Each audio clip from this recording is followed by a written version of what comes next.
Vous écoutez un podcast de EJR Radio, la radio pour tous.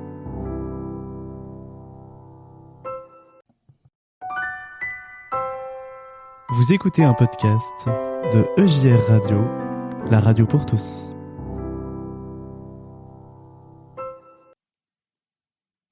C'est l'heure du conte. Le déjeuner de Noël.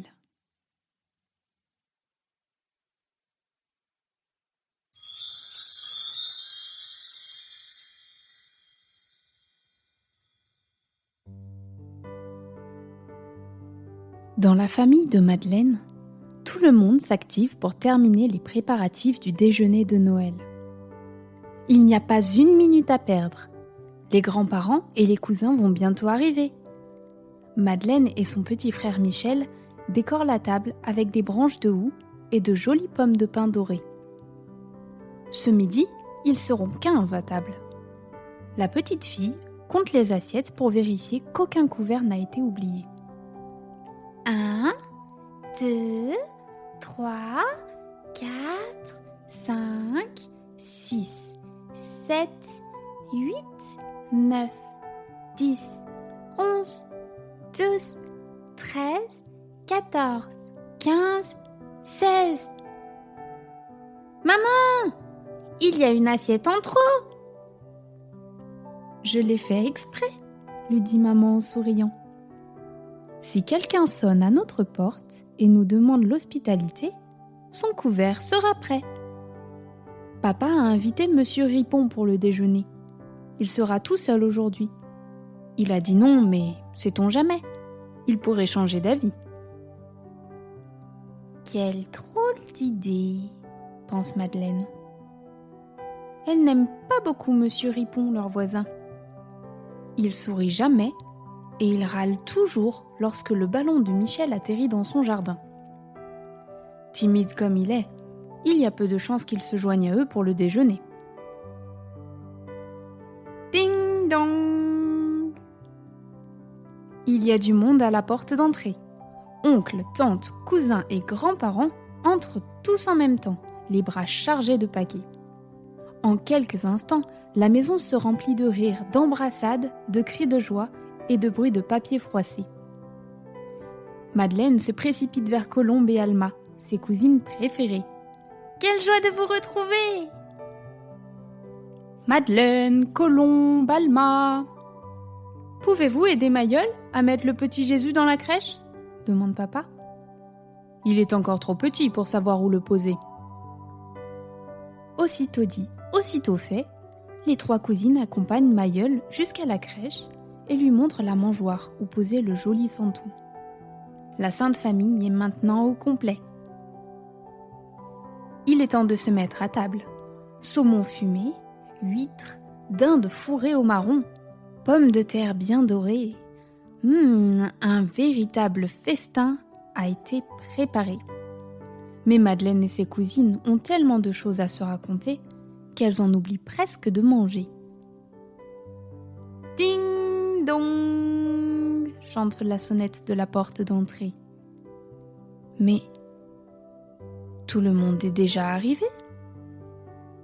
Alors, qui vient de sonner? Papa va ouvrir. Madeleine se redresse sur sa chaise pour apercevoir le visiteur. C'est Monsieur Ripon. Après avoir longuement hésité, il a finalement décidé de se joindre à eux. « Bienvenue, dit maman. Asseyez-vous, votre couvert est prêt. » Finalement, c'était une bonne idée cette assiette en trop, pense Madeleine en regardant Monsieur Ripon s'installer. Il n'a pas l'air très à l'aise au milieu de la grande tablée.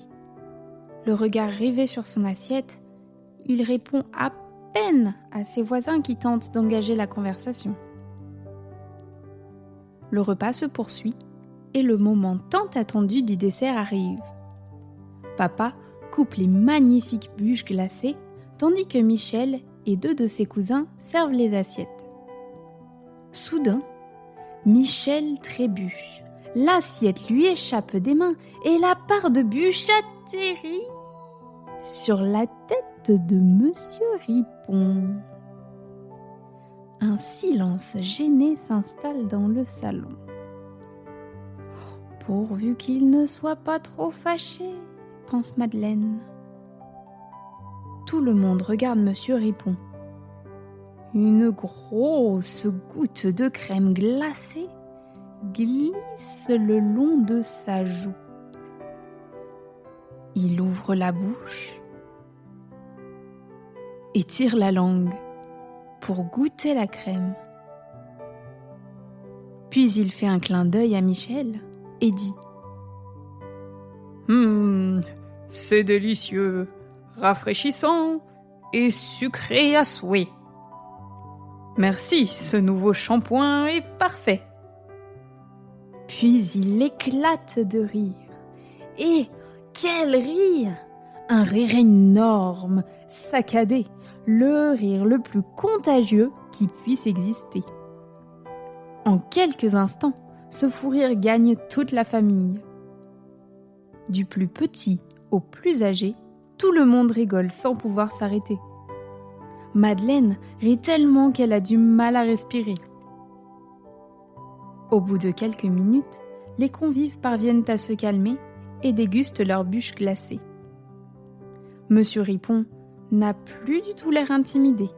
Il bavarde joyeusement avec ses voisins. Au moment du café, Madeleine va s'installer sur les genoux de sa maman et lui murmure tout bas. « Je suis tellement heureuse, maman. Même Monsieur Ripon est dans la joie. Je voudrais que chaque journée soit aussi belle. » En réponse, maman lui chuchote à l'oreille. « Alors, il faudra garder dans ton cœur la joie de Noël. »